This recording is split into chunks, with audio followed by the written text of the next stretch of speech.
بتقوى الإله نجا من نجا وفاز وصار إلى ما رجا ومن يتق الله يجعل له كما قال من أمره مخرجا. بسم الله الرحمن الرحيم. الحمد لله رب العالمين والصلاة والسلام على نبينا محمد وعلى آله وصحبه أجمعين وبعد. Assalomu alaykum va rahmatullohi va barakatuh.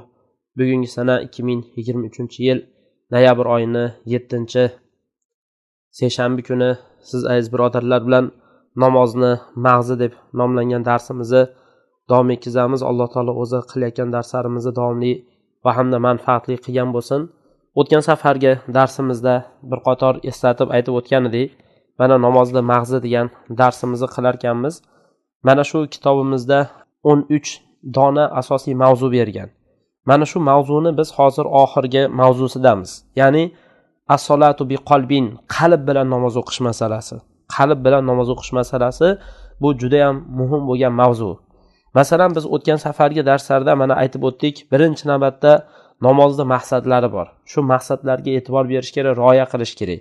Bu narsalarga bir qator to'xtab o'tdik. Masalan, shu maqsadlarning ichida 7 ta maqsadni aytib o'tdik. Keyin ikkinchi navbatda Rasulullohni ko'rsatmasdan namoz o'qish kerak ekanligini ham aytib o'tdik. Uchinchi navbatda Qur'onni tadabbur bilan qiroat qilish, xossatan shu namozda. To'rtinchi navbatda takbir, 5-navbatda tasbih, 6-navbatda hamd, 8-navbatda navbatda istig'for, 6-navbatda tasbih, 7-navbatda tahmid, 8-navbatda istig'for, 9-navbatda duo. Mana 10-navbatda payg'ambarga salovat aytishlik, 11-navbatda salom, 12-sida bo'lsa ko'p namoz o'qishlik. Mana shunda 4 ta masala borligini ham aytib o'tdik. Endi hozir aytmoqchi bo'lganim mana shu 13-mavzudamiz. Bu mavzuda as-solatu bi qalbin, qalb bilan namoz o'qish mavzusini aytyapmiz. Hozir yuqoridagi mavzularni bir qator ataylab eslatib o'tdik. Nimaga? Juda ham muhim bo'lgan mavzularni o'tdik. E'tibor bersanglar, juda ham muhim bo'lgan, alohida bir diqqatga sazovor bo'lgan mavzularni o'tdik. Endi shuni bilingki, agar siz bilan biz mana shunday diqqatga sazovor bo'lgan mavzularga agar e'tibor bermaydigan bo'lsak, namozimiz namoz emas. Demak, yuqorida sanab o'tgan mavzularimiz har bittasi muhim.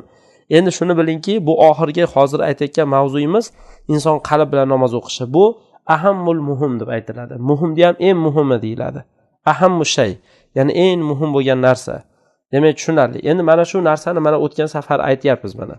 Inson xossatan mana oxirgi joyini rasa ko'p gapirdik. Ibn Abbos so'zini laysa laka min solatika illa ma aqalta minha degan. Senga ey inson, senga seni namozingdan faqat sen tushungan narsa bor xolos. Ya'ni tushungan joyingga ajr olasan deganida bu. Tushungan joyingga ajr olasan, bo'lmasa ajr olmaysan degani. Endi hozir savol tug'iladi. Bo'lmasa inson mana shu namozini o'qisa, lekin hayoli har tarafda bo'lsa, nima namozini qaytadan o'qish kerakmi, yo'qmi degan savol tug'iladi. Endi mana shu savolda bir qator javobini sizlar bilan bafurcha gaplashamiz. Endi qarang. Walakin hal yubtilu zalika salata va yujibul i'ada. Mana shu inson hayollari sochilgan holatda, ya'ni g'aflatda bo'lib turgan holatda namoz o'qiydigan bo'lsa, mana shu namoz o'qishi namozini botil qiladimi, yo'qmi degan masala bor. Endi mana shu narsada, ya'ni namozi botil bo'ladimi, yo'qmi? Masalan, botil bo'ladi deb turib aytadigan bo'lsak, namozini qaytadan o'qiydimi, yo'qmi? Endi mana shu narsaga bir qator to'xtab o'tamiz. Endi mana shu joyga yaxshi e'tibor berasizlar. Mana shu gapda, ya'ni inson hayolparast bo'lib namoz o'qiydigan bo'lsa, mana shu namozda namoz bo'ladimi, yo'qmi? Shu narsada mana tafsilot bor. Endi shu tafsilotdan mana birinchi navbatda qarang, fa innahu in kanatil ghaflatu fi solah aqalla min al-hudur wal ghalib al-hudur. Agar namozdagi g'aflat holati, ya'ni namozda siz namoz o'qiyapsiz, lekin hayolingiz har tarafda.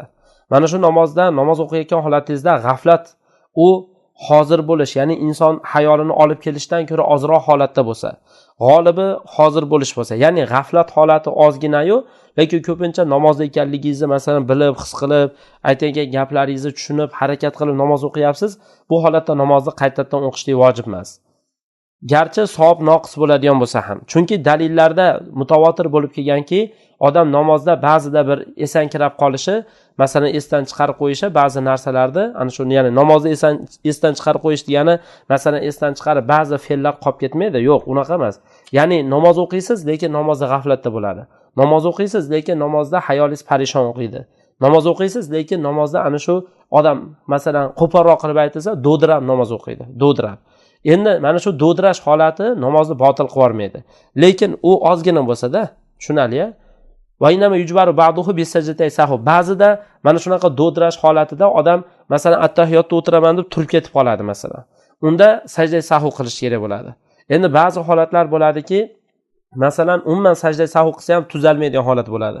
Masalan aytaylikki, odam ba'zida ikkita sajda qilish o'rniga bitta sajda qilib qo'yadi. U rakati botil bo'lib, boshqa rakatda yana bir rakat qo'shib qo'yish kerak bo'ladi namozga.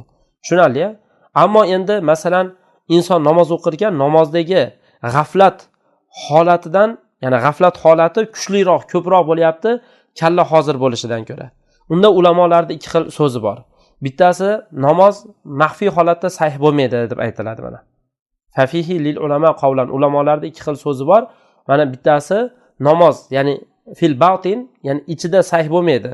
Ya'ni bu degani maxfiyan namoz sahih bo'lmaydi, zohiran salomat bo'ladigan bo'lsa ham deganida. Tushunarli-ya?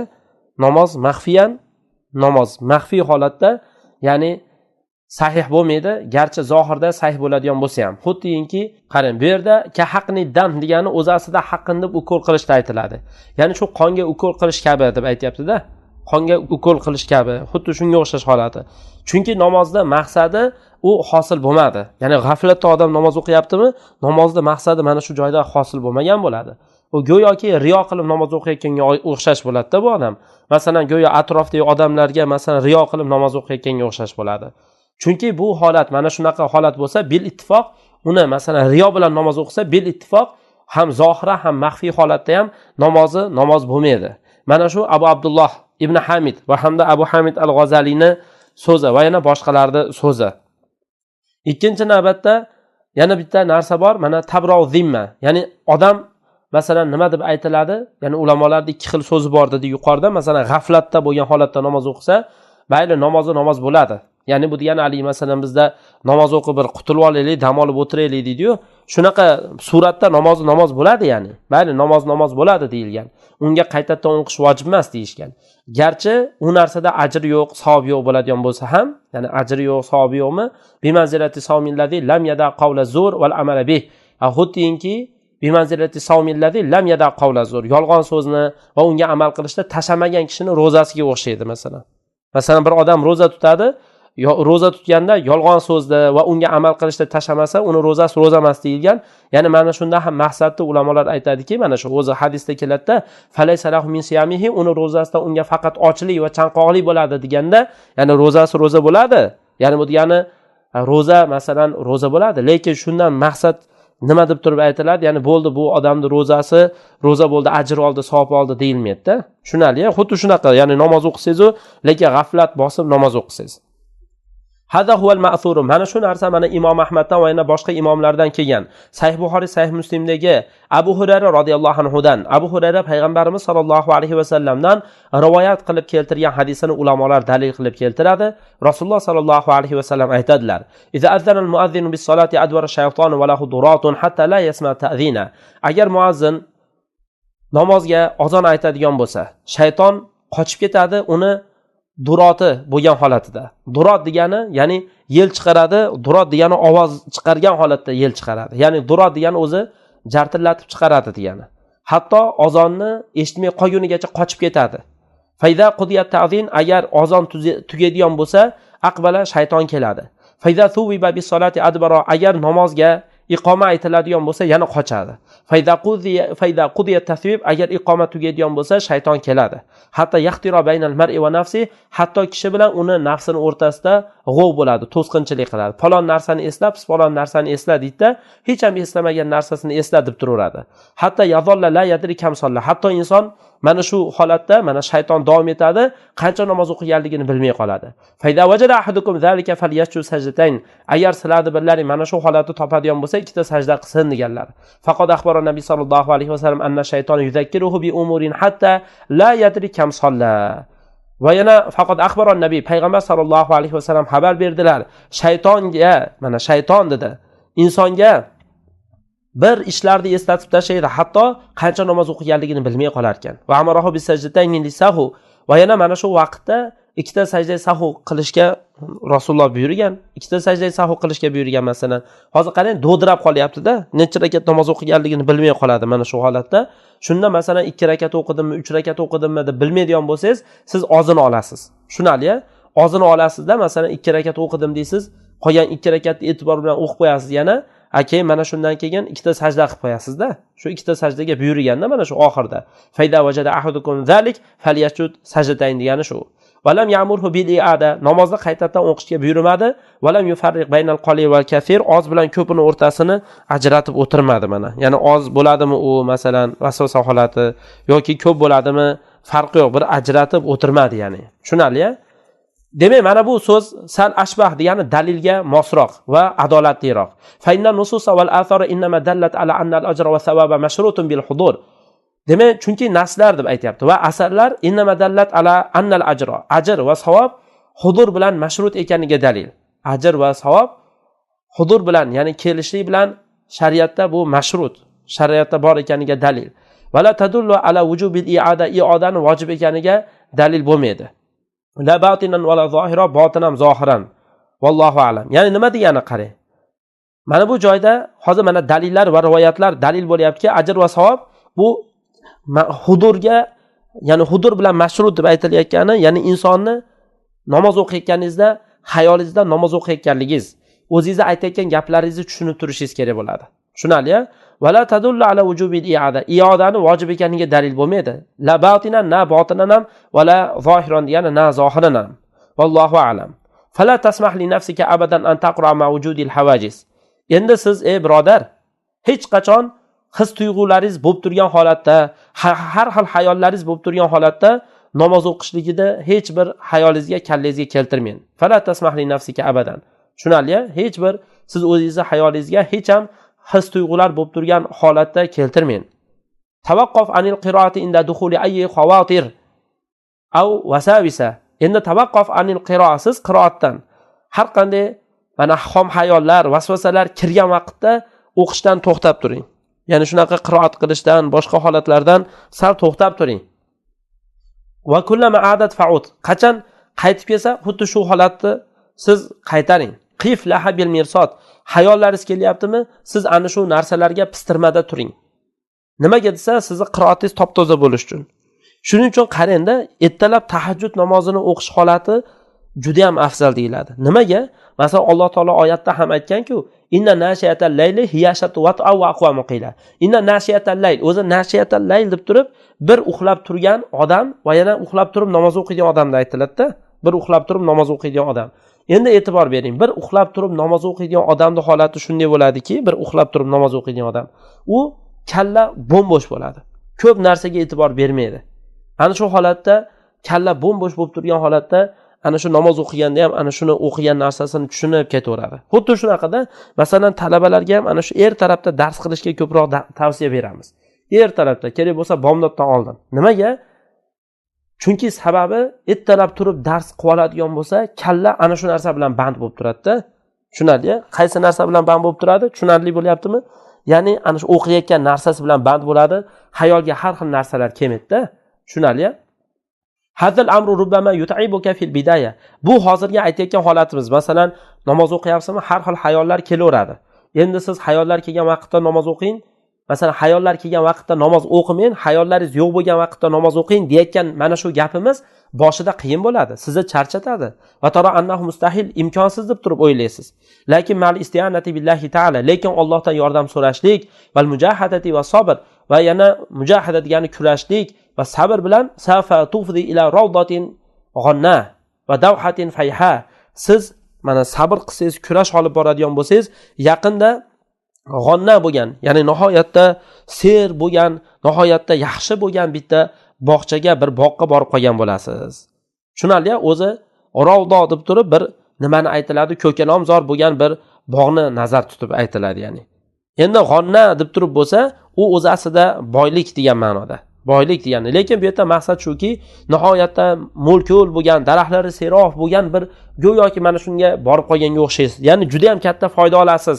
Namozni agar yaxshi hayollar ketgan vaqtda faqat ana shu hayolingiz namozda bo'lib turgan holatda namoz o'qisangiz. Va davhatin fayha degani juda ham keng, o'zi davha degani daraxt. Ya'ni keng bir daraxtzorga borib qolgandek bo'lasiz. Siz endi uni qadrini qadrlay olmaysiz. Ya'ni bu degani ta'rifga til ojiz bo'ladi. Uni xayolga keltira olmaysiz. Wala tudrik xotroha va unqalazzatiha. Uni lazzatini, chuqurligini hech ham siz payqay olmaysiz. Uni va quvvata basiratiha degani uni ilmini, quvvatini anglay olmaysiz. Ta'rifga til ojiz deyiladi-da. Demak, ey birodar, siz ijtihod qiling. Kurashing o'zingiz bilan. Sabr qiling. Sizga mana maqom uzun bo'ladi. Saharlab turib namoz o'qishni o'rganing. Sabr endi qilish kerak bo'ladi. Anchagina bunda ter to'kish kerak. Siz demak, mana shu holatda bo'ladigan bo'lsangiz, siz oliy ishni xohlayotgan bo'lasiz. Oliy ishki bu namoz. Agar mana shu holatda bo'lsangiz, siz oliysiz, birodar. Alloh taolo siz haqingizda aytadi. Wala tahinu wala tahzanu wa antum la'lamun in kuntum mu'minin. Hech g'amgin bo'lmang, susaymen. Siz oliysiz. Agar mana shu holatda mo'min bo'lib turib beradigan bo'lsangiz. O'zi aslida bu oyat jihad haqida nozil bo'lgan, lekin biz hozir o'zimizni mavzuyimizga dalil qilib keltiryapmiz. Ya'ni bu oyatni dalil qilib keltirishlik buni dalil, ya'ni misoliy, tamsiliy dalil deyiladi buni. Tushunarli-ya, ya'ni. Demak, siz ey birodar, oliy bo'lgan bir ishni talab qilyapsiz. Nihoyatda qimmatbaho bo'lgan, juda ham bir ajoyib bo'lgan bir holatni talab qilyapsizki, siz mana sabrga haqli bo'lgan holatdasiz. Ya'ni sabrga haqli bo'ladigan, mehnatga haqli bo'ladigan bir holatni talab qilyapsiz. Chunki top-toza bo'lgan bir qiroat, qalb bilan qiroat qilish, sog' bo'lgan qiroatni uni bariqun xos bir nimasi bo'ladi? Yashini bo'ladi. Bariq degani yashin degani. Va mazaqun mumayyaz, ajrab turgan ta'mi bo'ladi. Va yana uni tatgan odamgina idrok qiladigan halovat bo'ladi. Siz shoshiling, hech kechikmang. Hina tujadul hawajis asna qiraatil Qur'on. Qur'onni qiroat qilgan vaqtda his-tuyg'ular topilgan mahalda tazakkar qavla ta'ala, Alloh taoloning so'zini eslang. Va idza quri'al Qur'anu fastami'u lahu. Qur'on qiroat qilingan vaqtda sizlar unga fastami'u lahu, quloq solinglar. Va ansitu jim turinglar, la'allakum turhamun, sizlarga rahim qilinish uchun. Tazakkar annallohu yukallimuka. Alloh taolo sizga gapirishini siz eslang. Sizga xitob qilishini, o'zini kalomi bilan xitob qilib turishini eslaysiz. Shu narsalar hayolingizda tursin va sizga Alloh aytayotgan narsasiga quloq soling. Siz Qur'on o'qirkansiz, Alloh taolo sizga gapirib turadi. Shu narsaga quloq soling. Shu narsada fikr yuriting.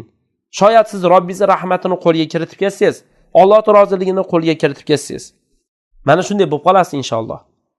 La yasihu abadan wa mahmakanul mubarrir awil uzr an tusalli wa fi salati hadhihi al-hawajis. Qanaqa sizni bahonangiz bo'lsa ham, qanday uzringiz bo'lsa ham, qanaqa bahonangiz bo'lsa ham, hech qachon siz o'zingizni namozingizda mana shunday his-tuyg'ular bo'lgan holatda, har xil xayollar bo'lib turgan holatida namoz o'qishingiz to'g'ri bo'lmaydi. Qalbingiz Alloh taolodan boshqa tarafga burilib turgan holatda namoz o'qishingiz bu to'g'ri bo'lmaydi. Siz vaholanki namozga kirib turibsiz-ku, lekin qalbingiz g'aflatda. Qalb bilan namoz o'qishni o'ylang shuni. Siz Alloh taolada turibsiz, Alloh sizga gapirib turibdi yoki siz Allohga gapirib turibsiz-ku, tunaji. Mana siz unga gapirib turgan Alloh taolada turibsiz-ku, lekin qalbingiz g'aflatda. Balki siz kurash olib borishingiz kerak. Taslim bo'lmasligingiz kerak. Alloh taoladan yordam so'rashingiz kerak va qattiq duoda qattiq turib iltijo qilib turishingiz kerak. Sizga namozda qalb bilan, qanaqa qalb? Bi qalbin hadirin muttasilin bi robbihi min avvali sola ila oxirih. Qarang. Demak, va tuliha bi duo bilan qattiq turishingiz kerak. Ayyasir alaka solat, ya'ni namozni sizga yengil qilib berishiga bo'lgan duo bilan qattiq turib iltijo qilib so'rashingiz kerak. Ya'ni demak, namozni sizga yengil qilib berishi bilanki, bi qalbin hadir, hazir bo'lgan qalb bilan. Robbisiga bog'liq bo'lgan. Min avvali sola ila oxirih degani namozni avvalidan boshlab oxirigacha, ey Allohim, o'zing mana shu namozni tadabbur bilan o'qishimni, namozni qalb bilan o'qishimni o'zing muyassar qilgin deb, mana shu narsada juda ham mahkam turishingiz kerak bo'ladi. Bu juda ham muhim. Va min zalik shu narsadanki, antadu va dubaru kulli sola, har bitta namozdan keyin duo qilishingiz. Allohumma inni ala zikrika va shukrika va husni ibadatik deb. Ya Allohim, o'zingni zikr qilishga, o'zingga shukr qilishga va ibodatingni go'zal qilishga yordam bergin deb turishingiz kerak bo'ladi. Va minhul isti'azatu billahi minash shaytonir rojim. Va yana minhu al-isti'azatu billahi, yana shunaqa bir duodanki, shayton rojimdan siz panoh so'rab turishingiz kerak. Ixlos suralari bilan panoh so'raysiz. Muavvizatayn suralari bilan panoh so'raysiz. Demak, bu narsada qalbni jamlashga, namozda qalbni olib kelishlikka juda katta bir yordam bo'ladi. Mana shu narsalarga e'tibor beraylik mana. Qalbda hozir bo'lishiga va fikrda jamlashga yordam beradigan narsadanda odam nazarini bitta joyga qaratib turishi. Bu ikki turli bo'ladi. Birinchi navbatda sajda o'rniga nazarni qaratib turish. Mana shu namozni ko'p qismida bo'ladi mana. Namozni ko'p qismida mana shunday bo'ladi. Ikkinchi navbatda nazarni, ya'ni siz o'zingizni ko'zingizni sababa ko'rsatkich barmog'iga ishora qilib turgan vaqtingizda qarab turasiz. Ya'ni ko'rsatkich barmog'iga shu nazaringizni, ko'zingizni qaratib turasiz. U ko'rsatkich barmog'i u tavhidga ishora qilib turasiz shu narsada. Mana ko'rsatkich barmog'i o'tgan safar aytdi-ya, qana qilib inson o'zini barmog'ini ko'rsatkich qilib turibdi ishora qilib shunga qarab turishini. Masalan, odam qo'lini shunday mush qilib oladi, tasavvur qiling. Mush qilib oladi, hamma joyini mush qilasizda, illo sabobani bor-ku, ko'rsatkich barmog'ini shunday chiqarib olasiz masalan. Namozda shunday qilinadi, mana shu sunnat. Yoki bo'lmasa o'rta barmog'ingiz bilan mana hamma joyini mush qilib turib, sabobingizni chiqarasiz, o'rta barmoq bilan bosh bashmaldag'da shunday halqa shaklda qilib olasiz. Tushunadi-ya? Mana shunday qilib turib, odam attahiyotda o'tirganda shunga nazarda solish kerak. Tikka turganda bo'lsa, sajda o'rniga qaraladi. Ruku qilganingizda ikkita oyog'ingizni o'rtasiga qaraysiz yoki oyoqni ustiga qaraysiz. Masalan, Hanafiy mazhabini gaplashganimizda o'tib ketdik shuni. Endi ko'zni yumib olishdan ko'ra, ya'ni ko'zni bitta joyga qaratib turishlik yumib olishdan ko'ra yaxshiroq. Namozda amalga oshirishda, namozda ya'ni haqiqiy qalb bilan o'qish borasida yumib olgandan ko'ra ko'zni bitta joyga qaratib turish yaxshi. Shuning uchun ham namozda ikkita ko'zni yumib olishdan qaytariq kelgan o'zi. Endi ba'zi odamlar ko'zini yumib olishga majbur bo'ladi, ana shu diqqatini bitta joyga jamlashda ojiz qolgan vaqtda. Bitta joyga diqqatingizni jamlay olmasangiz, mana shu holatda nima qilasiz? Mana shunday ko'zingizni bemalol siz yumib olsangiz bo'ladi. Mana shu o'zi aslida ko'zni yumib olishlik bu eng past darajaga tushlik va shunga taslim bo'lish degani. Eng past daraja deyiladi. Endi avlo bo'lgan daraja ko'zni odam sajda o'rniga qaratish yoki ko'rsatkich barmog'iga qaratish. To'g'ri, sajda o'rniga qaratishda ham sahih dalil kelmagan, lekin bu ulamolarning ko'pchiligining so'zi. Hatto siz agar shu sajda o'rniga ko'zingizni qaratsangiz, hamma tarafga qaratmaydigan bo'lsangiz, mana shu holatda davom etadigan bo'lsangiz, shunga odatlanib qolasiz. Bu holat ko'zingizni yumib namoz o'qiganingizdan ko'ra yaxshiroq bo'ladi. Va yana o'zingizni nazaringizni, mana ko'zni har tarafga o'zi men favdon nazar degani har tarafga qaratib bo'sh tashab qo'ygandan ko'ra yaxshi. O'zi favdo degani anarxiya degani. Va ko'zni har tarafga qaratishdan ko'ra shu yaxshiroq. Zero payg'ambar sollallohu alayhi va sallam tashahhudda o'tirganda ko'rsatkich barmog'i bilan ishora qilib turish haqida aytadi. Lahiya ashaddu ala shayton minal hadid. Mana shu ko'rsatkich barmoq qarang, shaytonga temirdan ko'ra qattiqroq bo'ladi degan. Bu hadisni takror aytamiz. Rasululloh sallallohu alayhi va sallam aytadi. Imom Ahmad o'zini musnadida rivoyat qilgan. O'zini musnadida Ibn Umarda hadisidan bu hadis. Kim ko'rsatkich barmog'ini shu ishora qilib tursa degan. Ana shu ko'rsatkich barmog'i shaytonga temirdan ko'ra qattiqroq bo'ladi degan. Mana shu narsani masalan ataylab takror aytyapmiz, chunki ba'zi bir odamlar, ba'zi ana shu o'zimizdagi o'zlaricha Hanafiy mazhabini da'vo qilayotgan, soxta Hanafiy bo'lgan, qo'shtirnoq ichidagi ba'zi ahli ilmlar o'zlaricha bu hadisni bilmagan, o'qimaganligi uchun bu haqida yomon gaplarni gapirib yoradi. Yomon gaplarni gapirib oladi. Ular mana shu ko'rsatkich barmog'iga ishora qilib qarab turishayotgan ular. Va yana deydi buni yomonlab turib, mana shu ko'rsatkich barmog'iga qarab turishlikda u shaytonga zarba bo'lar ekan, urar ekan shu shaytonni deb bu dinni masxara qilib turadi. Nauzubillah. Endi u odamlar agar haqiqatan bilib turib masxara qilayotgan bo'lsa, bu odamlar kofir bo'lgan. Ularning orqasidan namoz o'qish mumkin emas. Chunki Alloh taolo dinni masxara qilgan odamlar haqida aytadi. La ta'tadiru qad kafartum ba'da imanikum. Sizlar uzr aytmanglar. Sizlar iymonlaringdan keyin kofir bo'ldilaring. Sizlar avval iymonda edilaring, endi kofir bo'ldilaring. Nimaga kofir bo'lishdi? Chunki ular masxara qilishgan edi. Alloh taolo mana shu masxara haqida qul abillahi va ayatihi va rasulihi kuntum tastahzi'un. Ayting ey Muhammad alayhisalom, Allohni va Allohning oyatlari va rasulini sizlar masxara qilasizlarmi? Bu dunyoda, bu olamda masxara qiladigan hech bir narsa qolmasdan illa mana shu din masalalari qolibdimi? Ana shu namozda ey Saroymulla, sen kimnidir yomonlayotgan bo'lsan, ana shu ko'rsatkich barmog'ini ishora qilib turgan odamni yomonlayotgan bo'lsan, ha u ham shuni sunnat deb qayerdandir olib qilayotgandir. Boshqa mazhabda bordir shu. Sen mana shu gaplaring bilan boshqa mazhab ulamolarini shunday boshqa mazhab ulamolariga tosh otyapsan. Boshqa mazhab ulamolarini ham masxara qilyapsan, dinni masxara qilyapsan. Demak, sen Allohdan qo'rqin deymiz. Qarang, mana shu holatda mana bu hadisni mana takror aytdik. Demak, ko'rsatkich barmog'i bilan ishora qilib turish namozda tashahhud paytida u shaytonga temir bilan bo'lgan zarbadan ko'ra qattiqroq bo'lib turadi. Chunki ana shu temir bilan bo'lgan zarbadan qattiqroq bo'lib turadi degan hadisni mana qanday ma'noda tushuniladi? Shayton odamni kofir qilishga urinadi. Ya'ni siz ko'rsatkich barmoqni ishora qilib turadigan bo'lsangiz, tavhidga ishora qilib turasiz. Ya'ni mana shu tavhidga ishora qilib turganingizdan ko'ra shaytonni undan ko'ra temir bilan urganingiz yaxshi degani. Tushunali-ya? Bu mana shunaqa ta'vili bor buni. Chunki u mana shu ko'rsatkich barmoqni ishora qilib turish insonga Alloh taolaning yakkaligini, ibodatda ixlos qilishni eslatib turadi. Qarang, mana shu narsani mana yaxshilab chuqur tushunishimiz kerak bo'lgan narsalardan. Demak, mana shunday katta bir foyda bo'lganligi uchun ham sahobalar ridvanullohi alayhim, sahobalar radhiyallohu anhum ular shu narsani bir-biriga tavsiya qilishardi. Shu narsaga haris bo'lishardi. O'zlariga mana shu ishda doim e'tibor berishardi. Mana Ibn Abu Shaybaning Musannaf kitobida Sulaymon ibn Yahyodan rivoyat bo'lib keladi.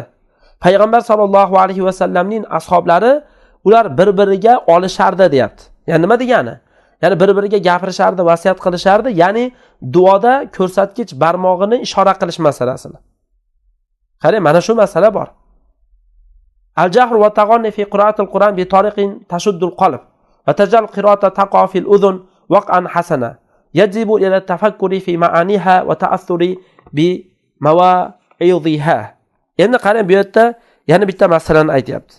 Bu masalaki odam Qur'on o'qiganda jahriy o'qish va ana shuni qiroat bilan o'qish. Tag'orni degani o'z aslida kuylash degani, ya'ni maqsad qiroat bilan o'qish. Tushunali-ya? Siz masalan yarim kechasi turib tahajjud o'qishni o'rganing, mana aytyapsiz-ku, yoki bo'lmasa undan tashqari masalan yotishdan oldin namozlar va hokazo. Demak, bu yerda shunaqa narsa borki, e'tibor bering. Mana odam mana shu jahriy o'qiganda va yana shu qiroat bilan o'qisa, qiroatni chiqarishga harakat qiling. Biz qiroatni chiqarishni xosatan Tafsirul Qurtubiyni dars qilayotganimizda inson ovozini qanaqa qilib yaxshi qiladi shu haqida bir qator gapirib o'tdik. Inson har kuni ertalabda turganda bir pora Qur'on o'qishlikka maslahat beramiz. Va qiroat bilan qo'lingizdan kelgancha, ovozingiz uncha ochilmagan bo'lsa ham, qo'lingizdan kelgancha shu qiroat qiladigan bo'lsangiz, mana shu siz ovozingiz ustida ishlashingiz bo'ladi. Ham Qur'on o'qiysiz, ham ovozni ishlaysiz. Bu yerda aytmoqchi bo'lganim, ertalabda turib birinchi ishingiz shu Qur'on bo'lishi kerak. Baqirmasdan, ohista masalan, odam shoshilmagan holatda masalan Qur'onni olasiz, mana shu Qur'onni o'qishda davom etasiz. Misol uchun aytaylik. Masalan, mana bir Qur'onni ertalabda oldingiz, aytaylik mana bomdodga hali bor. Shu turdingiz, masalan, hali bor. Shu Qur'onni ochasizda, misol uchun mana Qur'onni bir o'qib o'tirasiz ya'ni. Qur'onni o'qiganingizda hozir aytganimdaqa, ya'ni qiroat bilan imkon qadar o'qishga harakat qilasiz. Masalan, ertalab turib olib, masalan aytaylik bitta qanaqa sura bo'lsa ham farqi yo'q. Endi qaysi joyda albatta tartib bilan o'qib ketsangiz yaxshi. Ohista Ar-Rahman, Allamal Qur'an, Xalaqal inson, Allamahul bayan, Ash-shamsu wal qamaru bihusban deb, ya'ni mana shunaqa qiroat bilan o'qishlikka harakat qilish kerak. Tushunali-ya? Qiroat bilan o'qib, ya'ni buni siz o'zingiz ustingizda o'zingizni qiroatingizni imkon qadar chiqarasiz ertalabda. Shu bilan o'rganasiz. Va yana shu bilan birga namozda mana shunday qiroat qilib o'qiysiz. Mana shu narsa bilan siz Qur'on qalbingizga yana ham o'tiradi. Demak, mana shu jahriy qilish va Qur'onni o'qishda inson ana shu qiroat bilan o'qishi qalbda mahkam qiladigan bu uslub deb aytiladi buni. Va yana qiroatni quloqqa juda ham go'zal bir suratda ta'sir qilib oladigan qilasiz. Shunaqa, ya'ni shu jahriy o'qish, Qur'onni qiroat bilan o'qishlik, ya'ni qiroat quloqqa yaxshi ta'sir qiladi. Tafakkurga yajzibu ila tafakkuri fi ma'aniha, ya'ni ma'nolarida tafakkur qilish, uni fan nasihatlari bilan ta'sirlanishlikka yajzib degani, ya'ni olib keladi insonni. Va tag'onni, ya'ni al-ijtihada fi tahsini sawti qadr al-mustata'. Tag'onni degani, ya'ni bu degani ovozni go'zal qilishda ijtihod qilish. Ovozni go'zal qilishda inson ishtihod qilishi. Mana tag'onni degani shu. Imkon qadar shu narsadanki qiroatni talhinul qiroa deyiladi. Qiroatni imkon qadar masalan talhin degani ana shu qiroat bilan, ya'ni ohang bilan chiqarish degani, talhin degani. Tadribu biha degani u bilan imkon qadar kuylab qiroat qilish degani. Takroru ba'dil kalimati bi tariqin munasabatin. Ba'zi kalimalarda munosib bo'lgan uslubda takror qilinadi. Mutanag'ima degani shu mutanag'ima, ya'ni nag'imdan bu ham. Ya'ni g'unna bilan deganida, g'unna bilan degani ana shu dimoq bilan, og'iz bilan, tomoq bilan bir-biriga munosib bo'lgan uslub bilan kalimalarni takror qilish qiroatga juda ham latif bo'lgan bir ohangni beradi. Mana shu qalb inson mana tili o'qiyotgan narsaga moslashishga yordam beradi. Va jahru fi kulli makanin bi hasabihi. Jahriy qilish har bitta joyda o'ziga muvofiq bo'ladi. Mana namoz o'qiyotgan odam alohida turgan holatda unga ovozini munosib bo'lgan miqdorda ko'tarishi mumkin. Alohida turgan mahalda. Endi ma'mum bo'lgan vaqtda uni qiroati sir bo'ladi masalan. Ma'mummisiz? Hali imomingiz masalan aytaylik, imom odatda masalan jahriy namozlardan bo'lmagan maxfiy namozda. Endi jahriy namoz bo'lsa quloq solib turasizda, maxfiy namozda bo'ladigan bo'lsa, unda nima qilasiz? Qarang, maxfiy namozda bo'lsa unda qiroat qilaverasiz. Endi sirriy qiroat qilishda ma'nosi nutqni yuklamalarini harakatlantirish. Masalan, og'izda harakatlantirish bo'ladi-da. Va yana namoz o'qiydigan odam o'ziga eshittirish kerak bo'ladi ana shu sirriy namozda. U oddiy odamga o'tib ketmasligi kerak, pichirlab yormasligi kerak haddan tashqari. Ba'zilar masalan namoz o'qiydi, alhamdulillahi robbil alamin deb masalan ichida eshitilib turadi-da. Qarang, mana shu eshitilmasligi kerak, balki o'ziga cheklanish kerak. Lekin bu degani umuman odamni labi ham qimillamasligi kerak degani emas. Yo'q, qimillataverasiz. Tushunarli-ya? Qimillatasiz. Hada amrun yahtaju ila dobit. Mana shu, ya'ni dobitga, ya'ni e'tibor berishga muhtoj bo'linadigan bir ma'lum qilib olishlikka muhtoj bo'linadigan bir holat. Al-muhim jim turgan, ana shu sukut bo'lgan qiroat uni namozda mutlaq o'rni yo'q. Ya'ni jim turgan labingizni ham qimillatmasdan, lablaringizni shunday yumib olib, umuman og'zingizni, tilingizni harakatlantirmasdan qalbingizda xayolingizni o'qiyapsiz. U narsani e'tibori yo'q. Sahobalar payg'ambar sollallohu alayhi va sallamni sirriy bo'lgan namozdagi qiroatini soqollarini harakatlanishi bilan bilishardi. Demak, mana shu holat mana fahad yadul ala tahrikin lil fakkain. Ya'ni xosatan ikkita jog'ni, tepa va pastni harakatlantirishlikka dalil bo'ladi. Tilni, lablarni harakatlantirishlikka qo'shimcha. Qiroat qilgan vaqtda, mana qiroat qilyapsizmi? Albatta mana harakatlantirib turasiz. Mana shu uslub bilan qiroat namozda hamma qismida bo'ladi.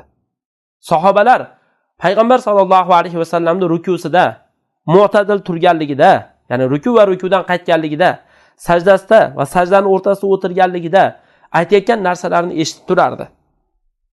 Bu qachon? Rasululloh o'zi yakka namoz o'qigan vaqtda. Va yana tasbih tafxim bilan, mad bilan bo'ladi. Tafxim degani ya'ni nima? Sal yog'orroq aytiladi, ya'ni. Masalan, subhanaka, subhan robbiyal azim deb aytiladi rukuda va mad bilan cho'zilib aytiladi. Subhana robbiyal azim deb. Va yana duo bo'lsa tamaskunin, ya'ni sakinat bilan, o'zini inson yig'latishi bilan bo'ladi. Tabakin degani shu yig'latish bilan. Masalan, hozir nimada turasiz? Sajdada, namozda yig'lamsirab duo qilish kerak-da inson. Tushunarli? Yig'lamsirab duo qilish kerak. Apir-tapir, Alloh buni ber, uni ber deb turib unaqa duo qilish emas. Ya'ni sekin, ohista duo qilinadi, ya'ni. Tushunarli? Hatto yahsul ijtima'ul qalb, hattoki tasbih bilan duoni, ya'ni tasbih mahallida ham, ya'ni tasbih asosiy rukuda bo'ladi. Va yana duo mahallida, ya'ni mana shu duo sajdada bo'ladi ko'proq. Mana shu vaqtda qalbda jamlanish hosil bo'ladi. Ey birodar, Allohga siz yalinib yorvoring. Tavba tazarru qilingki, sizga qalb bilan namoz o'qishni yengil qilib bersin. Chunki qalb bilan namoz o'qishni mana yuqorida nechta mavzu o'tdik? Yuqorida o'tgan safargi darsimizda aytib o'tdik. O'tgan safargi darsimizda biz asosiy o'tganlarimiz mana 12 ta mavzu, hozir 13-mavzuni o'qiyapmiz. Shuncha 12 ta mavzuni amalga oshirsangiz, lekin qalb bilan namoz o'qish holati bo'lmasa, namozda baribir foydasi bo'lmaydi. Shuning uchun ham qalb bilan namoz o'qishni Alloh taolodan yengil qilib berishini so'rang. Va Allohdan so'rashda mahkam turing. Kechpayt, kunduzi sir jahriy holatda Alloh taolodan talab qilishda siz mahkam turing. Hech suskash bo'lmang.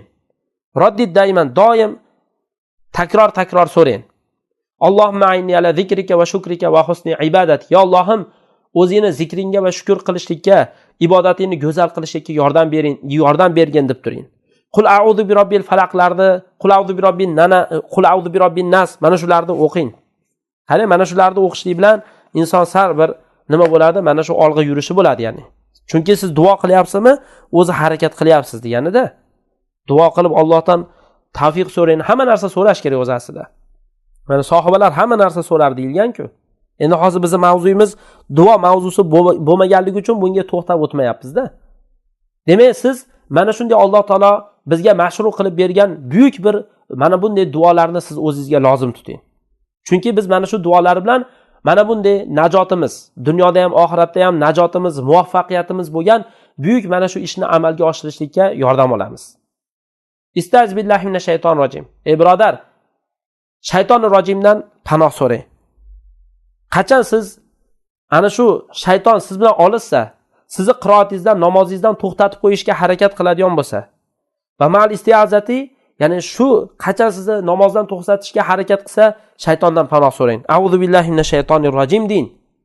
Panoh so'rashlik bilan birga namozda turibdi bu. Namozda turib, tushunali-ya.